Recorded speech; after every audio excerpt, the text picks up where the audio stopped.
આજના પવિત્ર હોળી ધૂળેટી પર્વ નિમિત્તે સેલાવી વૃદ્ધાશ્રમની અંદર ભોજન આપવામાં આવ્યું છે, એમાં આપ શું કહેવા માગો છો? આપનું નામ શું છે? મારું નામ દેસાઈ મહેશભાઈ શંખેશ્વર. આજે ચાણસ્મા તાલુકાના સેલાવી ગામે જે વૃદ્ધાશ્રમ આવેલો છે ત્યાં હોળી ધૂળેટીના વિશેષ પર્વ અને સાથે અમારા વડિયારના યુવા અગ્રણી અને યુવાદાતા એવા ભીખાભાઈ જાદવ મેમણાના જન્મદિવસ નિમિત્તે પ્રકાશભાઈ નાડોદા શમશેરપુરા અને સમગ્ર વડિયા યુવા સેવા સમિતિ દ્વારા આજે અહીંયા વૃદ્ધોને એમનું જન્મદિવસ નિમિત્તે ભોજન આપવા માટેનું અહીંયા વ્યવસ્થા આજે કરેલી હતી. એ નિમિત્તે આજે અમે અહીંયા સેલાવી ખાતે આવ્યા છીએ અને પ્રકાશભાઈને સાથે ધર્મેશભાઈ અને સમગ્ર ટીમ સાથે આજે વૃદ્ધોને અહીંયા ભોજન પીરસી અને અમે આજના આ પવિત્ર આપણા હોળી ધૂળેટીના પર્વને આપણે અહીંયા ઉજવણી કરી છે.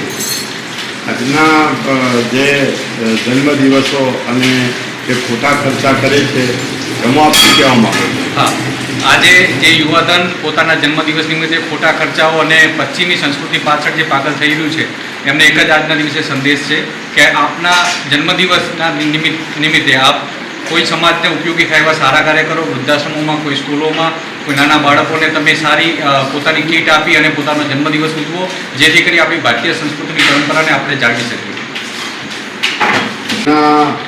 હોળીના પર્વ નિમિત્તે જે ભોજનનું આયોજન થયું છે વૃદ્ધાશ્રમ સેલાવીમાં, તો એમાં આપ શું કહેવા માગો છો?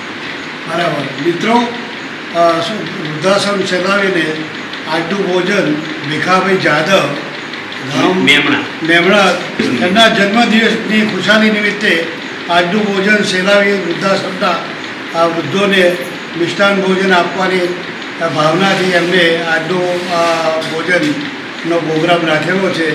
અને હસ્તે પ્રકાશભાઈ નાડોદા એ આપણને કોઓર્ડિનેશન કરીને અને આપણને જણાવેલું અને એ નિમિત્તે આપ સૌને આ આજનું ભોજન આપવામાં આવેલું છે.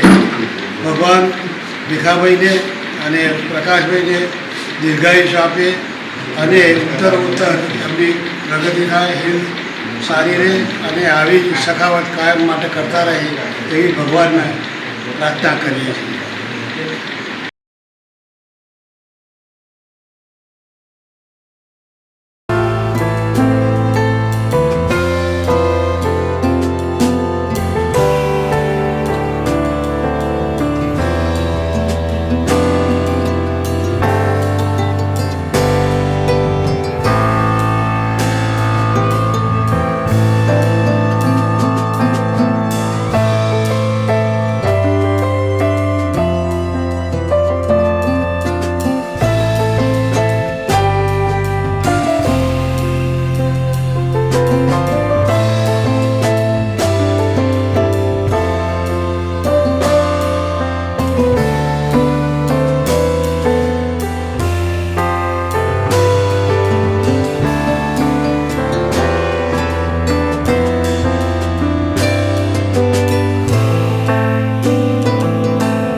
મંદિર છે ને મંદિર બરોબર છાત્રાળે જવું છે, પછી વાડીએ બનાવી છે, વાડી જમવા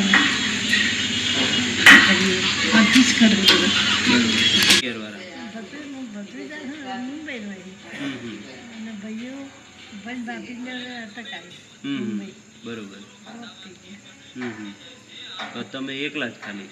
ના, મારા ગુનો ની સાથે જો ગુનો ભગવાને રહી ગઈ.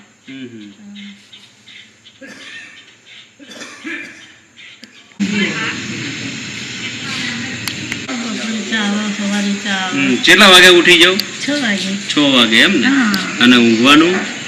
હોય ને તો આપણે ગઈ વાર ઊંઘ ના તો બેસીએ પછી ભગવાનની ચોપડી વાંચીએ ગીતા વાંચું ગીતા વાંચવાની ભગવાનની ઘરેથી તો ફોન તો કોઈનો આવતો નહીં હોય. ના ભણ્યાના ફોન આવે કે ભણ્યા ના આવે. એટલે કોનું આવે